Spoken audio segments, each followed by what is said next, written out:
Hello everyone, welcome to brain shocks. तो यार, airport authority of India ने junior executives की बहुत ज्यादा वैकेंसीज निकाली हैं। गेट 2020, 21, 22 के थ्रू सबसे ज्यादा है इलेक्ट्रॉनिक्स में 440। तो इस का मतलब है इस साल इलेक्ट्रॉनिक्स की बहुत ज्यादा वैकेंसी आ चुकी है ना, 2021, 20 और 21 के मुकाबले। है ना, 20 और 21 में जो स्टूडेंट है 100 और 200 रैंक तक भी इतना स्ट्रगल कर रहे थे कि पता नहीं पीएसयू मिलेगा नहीं मिलेगा। आई थिंक मिला भी नहीं है मेरे हिसाब से 200 रैंक वाले को मोस्टली। बट इस साल इतनी ज्यादा वैकेंसी आ गई है तो 600 तक तो कॉल इंडिया वाले, 600 रैंक वाले को कॉल इंडिया तक कॉल आ चुका है। और जिस हिसाब से वैकेंसी चल रही है, अभी एनटीपीसी का रिजल्ट भी आने वाला है तो 1000 तक भी जा सकता है ना। तो इससे सीखने को मिलता है कि कुछ चीजें आपके हाथ में नहीं होती, लक होती है ना। किसी ने मेहनत की, 20-21 में अच्छा रैंक लेके आया, बट किस्मत खराब, 22 में पीछे वाले रैंक वाले को मिल जाएगी। ठीक है, तो इससे ये है कि बस लगे रहो। ठीक है। और किसी ने काफी पुण्य के काम किए होंगे तभी इतनी वैकेंसी आई है। तो अगर बात की जाए वैकेंसीज की, सिविल की हैं, इलेक्ट्रिकल की हैं, इलेक्ट्रॉनिक्स की हैं और आर्किटेक्चर की हैं। ठीक है। Number of vacancy 62, 84, 440, 10। और कैटेगरी वाइज भी ईडब्ल्यूएस में 44, इलेक्ट्रॉनिक्स में कितनी ज्यादा है, ओबीसी में 111, एससी में 67, एसटी में 31। ठीक है। और ये फिजिकली हैंडीकैप्स के लिए। और ये कैटेगरी भी दी हुई है, A B C D and D। तो इसको आप चेक कर सकते हो। और नंबर ऑफ वैकेंसीज जो है टेंटेटिव है, इंक्रीज डिक्रीज हो सकती है ना। हम तो चाहेंगे इंक्रीज ही और डिक्रीज क्यों हो। और डिग्री, अगर क्वालिफिकेशन की बात की जाए, देखो सिविल में सिविल की डिग्री चाहिए, सिविल का गेट चाहिए। इलेक्ट्रिकल में इलेक्ट्रिकल की डिग्री चाहिए, इलेक्ट्रिकल गेट चाहिए, है ना। बट इलेक्ट्रॉनिक्स में देखो, इलेक्ट्रॉनिक्स में टेलीकम्युनिकेशन और कम्युनिकेशन तो होगा ही, बट इसमें चीज लिखी हुई है electrical with specialization in electronics. इसका मतलब हो सकता है कि जो डिग्री होती है इलेक्ट्रिकल एंड इलेक्ट्रॉनिक्स इंजीनियरिंग, है ना, जिसको ट्रिपल ई बोल देते हैं काफी जगह, हो सकता है उन्होंने अगर ईसी में गेट दिया हो तो एलिजिबल हो। जब आप फॉर्म भरोगे तब आप चेक करना कि आपकी डिग्री आ रही है इलेक्ट्रॉनिक्स में, क्योंकि कुछ लोग हैं जिनका इलेक्ट्रॉनिक्स में गेट का स्कोर अच्छा होगा। ठीक है। और ओनली इलेक्ट्रिकल मेरे हिसाब से एलिजिबल नहीं होगा, क्योंकि इन्होंने लिखा है विद स्पेशलाइजेशन ऑफ इलेक्ट्रॉनिक्स। ठीक है। बाकी ये चीज अब फॉर्म खुलेगा तब क्लियर होंगी। और ये जो तीनों डिग्री हैं इसमें गेट तीनों ईयर का चलेगा। आर्किटेक्चर में ओनली 22 का है। ठीक है। और डिग्री आपकी रिकग्नाइज होनी चाहिए ना, जाली नहीं होनी चाहिए डिग्री। 60% चाहिए डिग्री में। और ये कुछ सीजीपी वगैरह, कन्वर्शन वगैरह ये सब चेक कर लेना। और डेट 22 दिसंबर से 21 जनवरी तक फॉर्म भर सकते हो आप।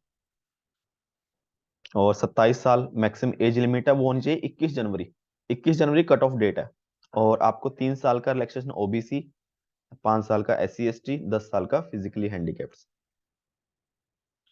और इसके अलावा कास्ट सर्टिफिकेट, ये सब चीजें आप पढ़ लेना एक बार। और अगर देखा जाए आपकी सैलरी, आपका जो स्केल होगा वो होगा 40,000 स्टार्टिंग बेसिक E1 स्केल। और इसके अलावा आपको बेसिक पे के अलावा डीए, इंक्रीमेंट, पर्क्स, ये सब HRA काफी चीजें मिलेंगी। मतलब टोटल मिला के आपको 12 लाख का पैकेज, सीटीसी जो कहते हैं, आप कंपनी को 12 लाख के पड़ोगे। इसके अलावा जो ऑलरेडी पीएसयू में जॉब कर रहे हैं उनका पे प्रोटेक्शन के बारे में लिखा हुआ है, तो वो आप चेक कर लेना। हो सकता है किसी की सैलरी ज्यादा हो तो उनको मिलेगा pay protection up to maximum 3 increments. ठीक है। और सिलेक्शन प्रोसेस, ये देखो, ये सबसे बड़े मजे की बात है कि इसमें कुछ इंटरव्यू नहीं है, सीधा डायरेक्ट सिलेक्शन है ना। गेट है, आ जाओ। तो सारी आपकी क्वालिफिकेशन जो भी आपको क्राइटेरिया, वो 21 जनवरी तक पूरा करना है। एज भी, रेजिडेंशियल सर्टिफिकेट या ऑल, कुछ भी है। और ये देखो इन्होंने क्या बोला है, screening and eligibility will be based on detail provided by candidate. आप क्या डिटेल प्रोवाइड कर रहे हो, गेट स्कोर, बस गेट के स्कोर पे स्क्रीन करेंगे। और directly call for document verification कि भाई आ जाओ बस। है ना, 440 सीट्स हैं, पहले 440 बंदे आ जाओ। अगर वो ज्वाइन नहीं करेंगे आगे बुलाएंगे, मोस्टली बुलाते हैं, 2-3 सीट लिस्ट तो निकालते ही निकालते हैं। और इसके अलावा कॉल लेटर ईमेल वगैरह पे जाएगा। ठीक है, ईमेल चेक करते रहना। अच्छा, ऐसी ईमेल डालना भाई जो डेली चेक करते हो, फोन में खुली हो। ठीक है, ऐसा ना हो कि ईमेल पे कॉल लेटर आए फिर पता ना चले।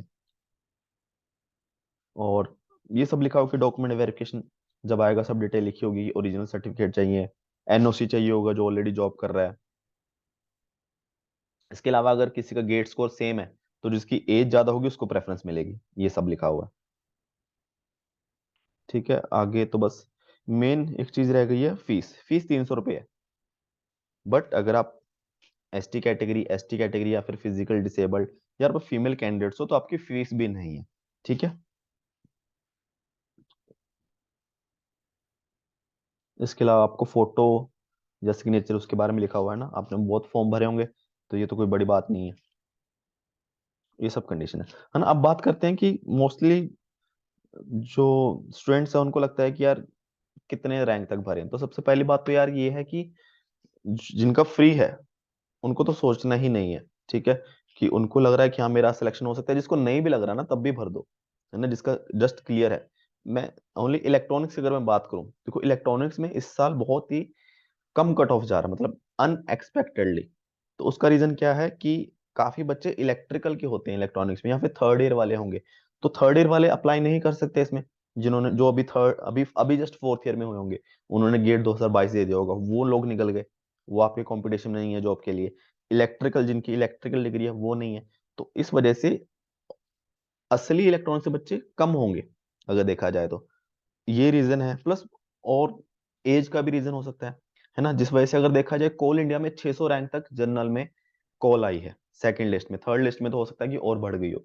तो इस वजह से सिर्फ 300 रुपये है तो चांस ले सकते हो, क्योंकि 187 वैकेंसीज है। और दूसरा रीजन क्या है कि अब क्या चल रहा है, अभी दिसंबर आ गया, दिसंबर में वैकेंसी आ रही है गेट 2022 की। और अब से पहले कितनी वैकेंसीज आ चुकी हैं, है ना। तो ऑलरेडी काफी लोग सेटल्ड हैं, एमटेक में चले गए हैं। जो लोग सेटल्ड होते हैं वो सारे लोग अप्लाई तो नहीं करेंगे। कुछ हो सकता है क्या ना, वहां से एमटेक अच्छा नहीं चल रहा वो अप्लाई कर दें। ठीक है, तो वो चीज होगी। सेकंड चीज क्या होगी, अभी एनटीपीसी है उसका रिजल्ट आना बाकी है। और ओएनजीसी है उसमें चलो कल कम सीट्स हैं। डीआरडीओ का एग्जाम होगा। ठीक है, तो हो सकता है कि किसी का ये लोग फॉर्म भर दें। अब एनटीपीसी का पहले रिजल्ट आ गया उसमें चले जाएं, अब इसमें नहीं आएंगे तो आपका वेटिंग लिस्ट में आ जाएगा। ठीक है, तो इसलिए रिस्क मत लो, है ना। कल को ऐसा ना हो कि यार 300 रुपए के चक्कर में फॉर्म नहीं भरा और आपका नहीं हुआ, है ना। और कट ऑफ प्रेडिक्ट करना बहुत मुश्किल है ना। तो क्योंकि कॉल इंडिया में भी मैंने नहीं सोचा था कि 600 तक जाएगा। तो कोई आपको बोल रहा है कि नहीं 1000 तक ही भर दो, 1500 तक भर दो, तो मेरे हिसाब से गलत होगा वो कहना। तो मुझे तो लगता है भर देना चाहिए, जैसा है देखा जाएगा, है ना। किस्मत के भरोसे छोड़ दो कुछ चीजें। ठीक है, तो ये सब चीजें हैं। फिर भी कुछ डाउट हो तो फॉर्म वॉर्म में तो कमेंट कर देना, टेलीग्राम पे पूछ लेना। कट ऑफ का बस यही है मेरी तरफ से तो, कि फॉर्म भर दो। प्रोडिक्ट करना नामुमकिन सा है इस साल, क्योंकि गेट जो है खिचड़ी बन चुका है। थर्ड ईयर वाले भी हैं, इलेक्ट्रिकल वाले भी हैं, इलेक्ट्रॉनिक्स वाले भी हैं। और सबसे ज्यादा खिचड़ी बनी है इंस्ट्रूमेंटेशन वालों की, क्योंकि इंस्ट्रूमेंटेशन में चलो सीट्स नहीं है, इंस्ट्रूमेंटेशन वाले में तो भर भर के इलेक्ट्रिकल एंड इलेक्ट्रॉनिक्स वाले हैं, है ना। ओरिजिनल तो है ही नहीं इंस्ट्रूमेंटेशन वाले बच्चे ज्यादा। ठीक है, तो ये सब चीजें हैं कट ऑफ के बारे में। बाकी कोई और अगर आपको बता रहा कट ऑफ तो अच्छी बात है। ठीक है, और फिर भी डाउट हो नीचे कमेंट कर देना, टेलीग्राम पे भी कुछ डाउट हो पूछ सकते हो। एंड वीडियोस को अच्छा लगा हो तो प्लीज वीडियो को लाइक करना एंड चैनल को सब्सक्राइब कर देना। Thank you so much.